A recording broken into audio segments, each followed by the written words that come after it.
গত 8ই আগস্ট ছিল মেয়ের স্কুলের বন্ধু নীলাশার 5 বছরের জন্মদিন, আর সেই উপলক্ষে যাওয়া। হ্যালো এভরিওয়ান, আমি মনীষা। ছোট্ট একটা মিনি ব্লগে তোমাদের সকলকে জানাই অনেক স্বাগত, অনেক ভালোবাসা। মেয়ে তো ভীষণই খুশি, কারণ স্কুলের সব বন্ধুদের সাথে দেখা হবে, কারণ স্কুলের বন্ধুর বার্থডে পার্টি বলে কথা। আর এখানে দেখো ও একা একাই উঠে যাচ্ছে।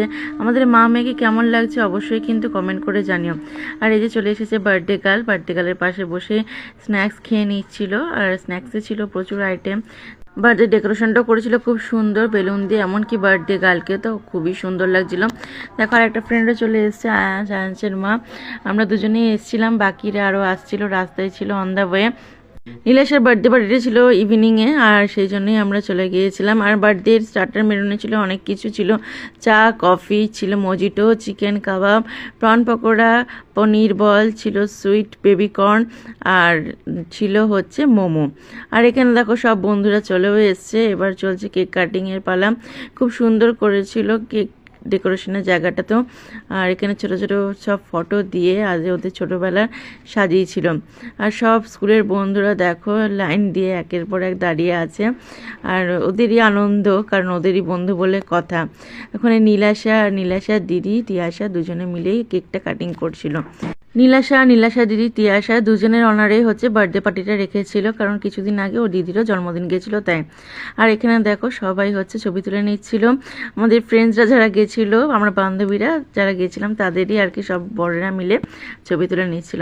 আর এখানে দেখো সব স্টার্টারের মেনুগুলোই আর কি তোমাদের সাথে শেয়ার করে নিলাম একটু ভিডিওর সাথে। আর এখানে বাকি ফ্রেন্ডসরা যারা এসেছিল তারা আর কি খাওয়া দাওয়া করছিল।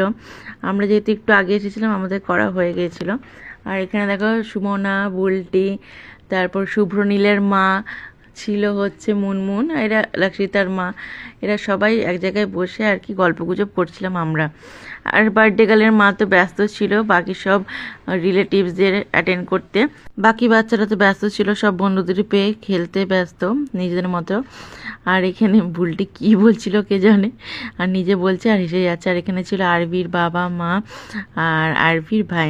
এটার খেয়ে এতটাই পেট ভরে গেছিলো যে ডিনার সেরকম করিনি, একটু ফ্রাই খেয়েছিলাম, অল্প একটু বিরিয়ানি আর একটুখানি একটা চিকেনের পিস নিয়েছিলাম, কিন্তু বিরিয়ানিটাও শেষ মতো ফিনিশ করতে পারিনি। আর মেয়েও তাই ফিশ ফ্রাইটুকুই খেয়েছিল, আর কিছুই আর কি খেতে পারিনি। তারপরে নেমে এসেছিলো প্রচুর বৃষ্টি, ভাবছিলাম যে বাড়ি ফিরবো কেমন করে, একটু চিন্তা হয়ে গেছিলো, কারণ সন্ধ্যাবেলায় ছিল পুরো পরিষ্কার আকাশ, কিন্তু তারপরেই নেমে এসেছে বৃষ্টি। কিন্তু বৃষ্টি থামার পর হচ্ছে কোনো রকমে ফিরেছিলাম। সব ফ্রেন্ডসরা আমরা একসাথেই ডিনার করতে বসেছিলাম যে যার ফ্যামিলির সাথে। এরপরে কতগুলো ফটোশ্যুট করে নিয়েছিলাম, চলো তোমাদের সাথে সেটা শেয়ার করি। আর কেমন লাগলো অবশ্যই কিন্তু জানিও। মিনি ব্লগটা আবারও আসছি খুব শীঘ্র।